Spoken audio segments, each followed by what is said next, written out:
Hello friends, नमस्कार। स्वागत है आपका आज की न्यू क्राइम कहानी में। और आज की जो कहानी शुरू होती है, छत्तीसगढ़ भाटापारा में एक गांव पड़ता है तुरमा, और इसी गांव में रहते थे धर्मलाल मनहरे।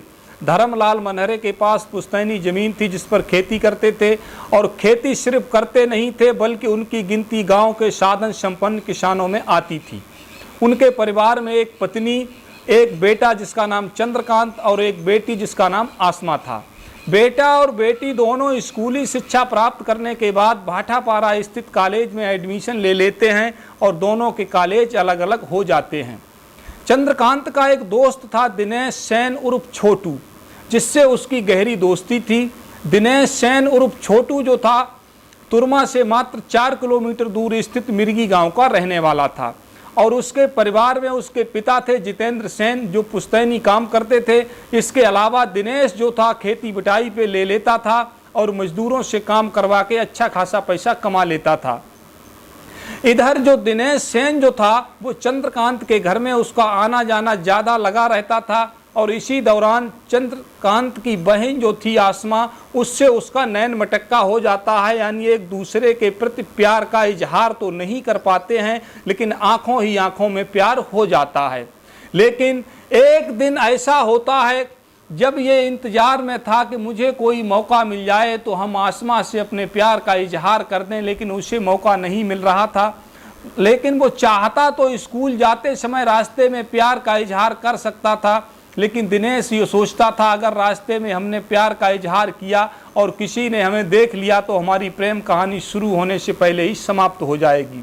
लेकिन एक दिन ऐसा होता है कि दिनेश जो था वो आसमा के घर पे जाता है, तो उसके घर पे उसके माता पिता नहीं थे जो खेती के कार्यों से बाहर गए हुए थे, और उसका भाई चंद्रकांत भाटापारा गया हुआ था।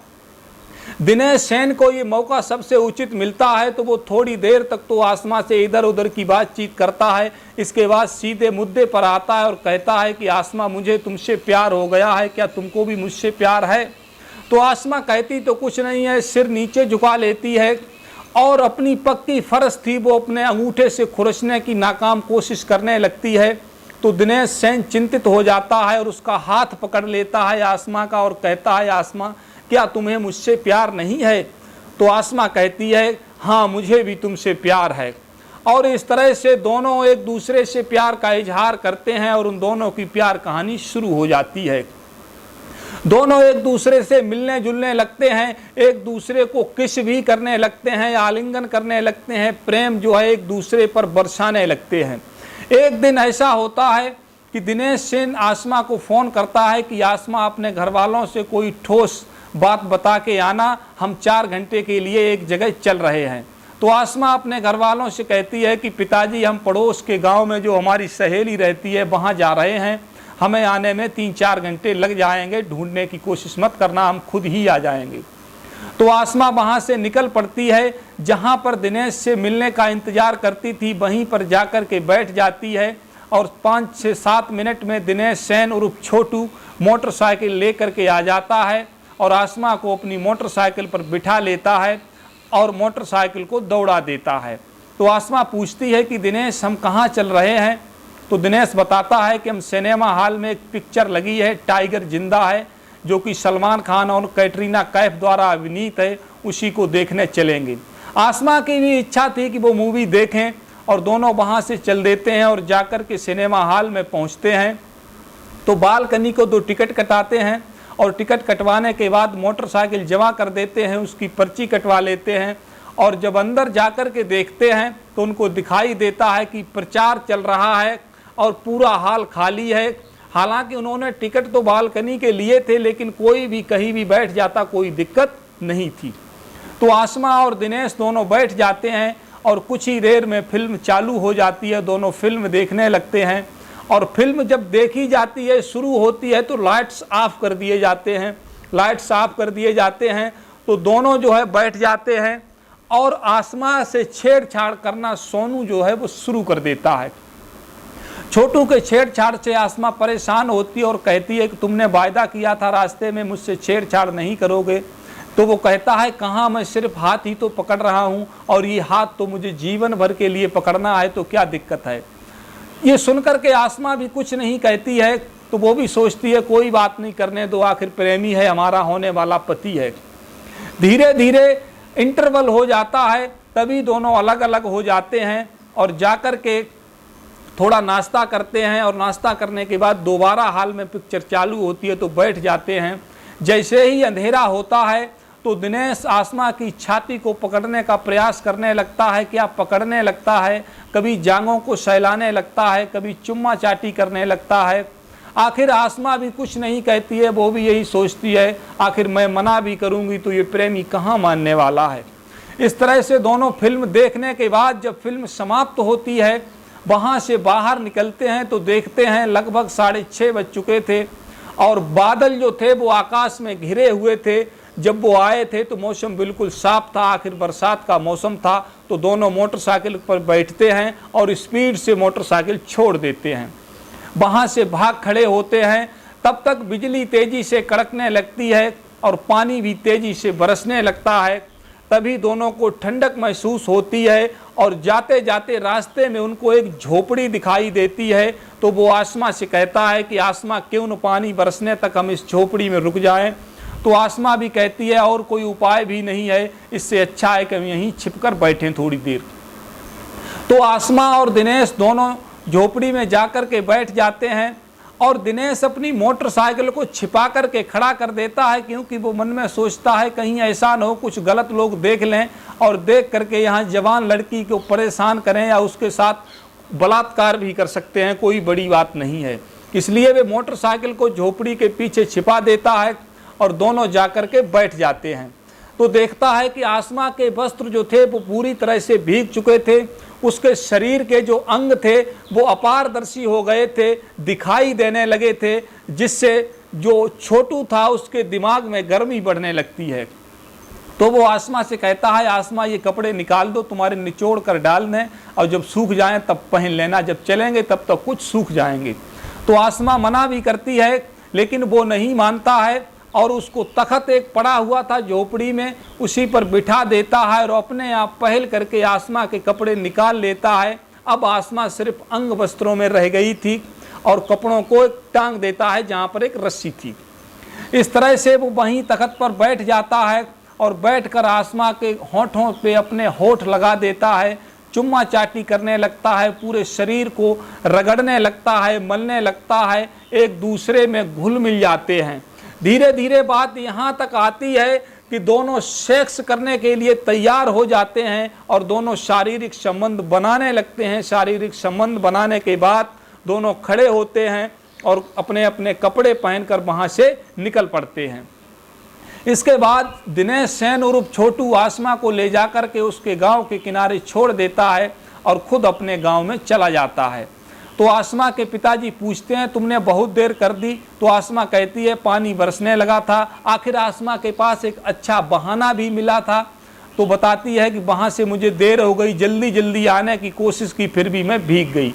तो घर वाले बिल्कुल भी शक नहीं करते हैं और उसकी बात मान लेते हैं। जब दोनों प्रेमी प्रेमिकाओं को एक बार शारीरिक संबंध का मजा मिल जाता है तो जब भी उन्हें मौका मिलता है तो वो दोबारा शारीरिक संबंध बनाते हैं, यानी लगातार बनाने लगते हैं और दूसरे के प्रति निकट से निकटतम हो जाते हैं। इसके बाद जो है दिनेश का चंद्रकांत के घर पे आना जाना बढ़ जाता है। तो चंद्रकांत यानी आसमा के घर वाले ये समझ जाते हैं कि इन दोनों के बीच कोई खिचड़ी पक चुकी है, लेकिन दोनों के घर वाले जो थे वो अलग अलग थे। इधर आसमा के घर वाले तो इस बात से निश्चिंत थे, चलो कोई बात नहीं है, दूसरी बिरादरी का है दिनेश, लेकिन अच्छा खासा कमाता है, यानी उन्हें कोई भी एतराज नहीं था दोनों की शादी कर देने से। लेकिन एक दिन ऐसा होता है, दिनेश सेन जो है अपने घर ले जाकर के आसमा का परिचय करवाता है और बताता है ये मेरी दोस्त है, और इसके बाद घर में रहती है और अपने घर वालों से बातचीत करवाता है। और दिनेश जो है आसमा को छोड़ने उसके घर आता है और घर छोड़ के जब वापस जाता है तो उसके पिता पूछते हैं कि तुम्हारा इस लड़की से क्या रिश्ता है। तो दिनेश जो है बता नहीं पाता है, उससे पहले ही उसके पिता बहुत ही कड़क आवाज में कहते हैं तुम जो दोस्त बता रहे थे दोस्त का ही रिश्ता रखना, इससे आगे रिश्ता मत बढ़ाना, क्योंकि हम दूसरी जात की लड़की को अपने घर की बहू नहीं बना सकते हैं। हम सिर्फ अपने परिवार और लोगों की सहमति लेकर अपने जात की लड़की से शादी करवाएंगे। तो दिनेश चुप हो जाता है। वो पहले तो सोच रहा था कि उसके विवाह का रास्ता बिल्कुल आसान है, लेकिन उसे अब ये बहुत ही कठिन प्रतीत होने लगता है। धीरे धीरे आसमा और दिनेश की प्रेम कहानी को 4 वर्ष बीत जाते हैं। इधर आसमा दिनेश पर दबाव बनाने लगती है कि दिनेश मेरे साथ शादी कर लो। तो दिनेश कहता है कि हाँ शादी कर लेंगे, लेकिन धीरे धीरे वो इस बात को टालने लगता है, क्योंकि उसके घर वाले इस विवाह को करने के लिए बिल्कुल भी राजी नहीं थे। तभी अचानक एक घटना घटित हो जाती है और 2 जुलाई 2023 को कौड़िया निवासी अलखराम थाना पलारी पहुंचकर थाना इंस्पेक्टर पुरुषोत्तम कुर्रे से मिलता है और बताता है कि सर हमारे गांव के पास एक डबरी है, उस डबरी में एक युवती की लाश पड़ी हुई है। इतना सुनते ही पुरुषोत्तम कुर्रे वहां से दलबल के साथ मौके पर पहुंच जाते हैं। जब वो मौके पर पहुंचते हैं तो उन्हें पता चलता है कि ये लाश 2-3 दिन पुरानी है और घसीट कर यहाँ लाई गई है। लाश से बदबू आने लगी है, अतः इसका जल्दी ही कोई उपाय करना होगा। तभी महिला कांस्टेबल उस लड़की की जीन्स की जेब में हाथ डालती है तो उसे एक आधार कार्ड मिलता है, जिस आधार कार्ड से पता चलता है कि ये आसमा की लाश है। आसमा मनहरे उस पर लिखा हुआ था। तभी आसमा के घर वालों को सूचित कर दिया जाता है कि आपकी लड़की की अगर लाश है तो इसको आकर के मुर्दाघर पहुंचकर शिनाख्त कर लें। तो आसमा के पिताजी और बाकी जो भी घर वाले थे वो मुर्दाघर पहुंचकर लाश की शिनाख्त कर लेते हैं। तो पता चलता है ये लाश आसमा की ही है और तुरंत ही पुलिस उसकी मौके की जो कार्रवाई थी उसकी करने के बाद लाश को पोस्टमार्टम के लिए भेज देती है। इसके बाद जब लाश का पोस्टमार्टम हो जाता है तो पुलिस वो लाश लड़की के घर वालों को दे देती है और विभिन्न धाराओं में मुकदमा दर्ज कर लेती है। इसके बाद लड़की जो आसमा थी उसके घर वालों से जब पूछताछ की जाती है तो पता चलता है इसका प्रेम संबंध दिनेश सेन उर्फ छोटू के साथ था।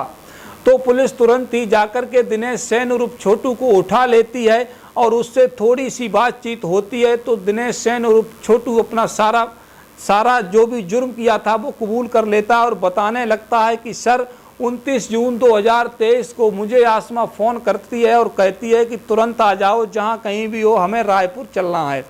लेकिन छोटू जो था बहुत पूछता है लेकिन वो बताती कुछ नहीं है। तो छोटू तुरंत ही मोटरसाइकिल लेकर के आ जाता है और वो जानता था कि रास्ता लंबा है, हमें रास्ते में टाइम लगेगा, लौटने में देर लगेगी, इसलिए अपनी मोटरसाइकिल में एक सरिया को बांध लेता है और वहाँ से चल देता है। दोनों चलते चलते जब कौड़िया गांव के पास पहुँचते हैं तो उन दोनों को पेशाब लगती है। तो पेशाब लगने के लिए उतरते हैं और पेशाब करने के बाद छोटू उससे पूछता है अब तो बता दो कहाँ चलना है। तो वो बताने लगती है कि हम दोनों रायपुर चल रहे हैं और रायपुर में एक मंदिर में शादी करेंगे, शादी करने के बाद ही वापस लौटेंगे, तब देखें तुम्हारे घर वाले हमको बहू के रूप में कैसे स्वीकार नहीं करते हैं। तो छोटू कहने लगता है और समझाने लगता है कि आसमा मान जाओ, मेरे घर वाले नहीं मान रहे हैं। तो आसमा गाली देने लगती है और कहती है कि 4 साल से तुम मुझे भोग रहे हो, जैसे चाहा तुमने मेरे साथ सेक्स का आनंद लिया, मेरे शरीर को नोचा है, खसोटा है, अब तुम शादी से इनकार कर रहे हो। तो दिनेश कहता है कि मेरे सामने मजबूरी है, मैं शादी नहीं कर सकता। हालांकि एक बात ये भी है, दिनेश को अगर शादी नहीं करनी थी अपनी दम पे, अगर घर वालों का इतना ही डर था तो उसके साथ शारीरिक संबंध क्यों बनाए, उसके शरीर को क्यों नोचा, क्यों खसोटा। आखिर 4 साल से शरीर को भोग रहे हो और अब शादी से मना कर रहे हो।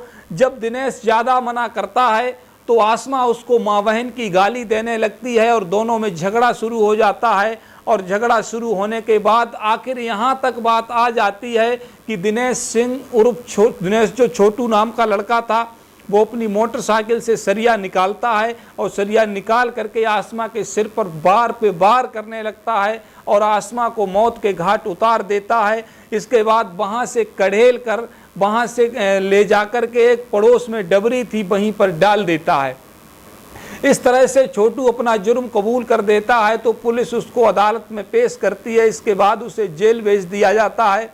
लेकिन दोस्तों एक सच्चाई ये भी है, अगर तुम लड़की के साथ शादी नहीं कर सकते हो तो उसके शरीर को भोगने का तुमको कोई अधिकार नहीं है।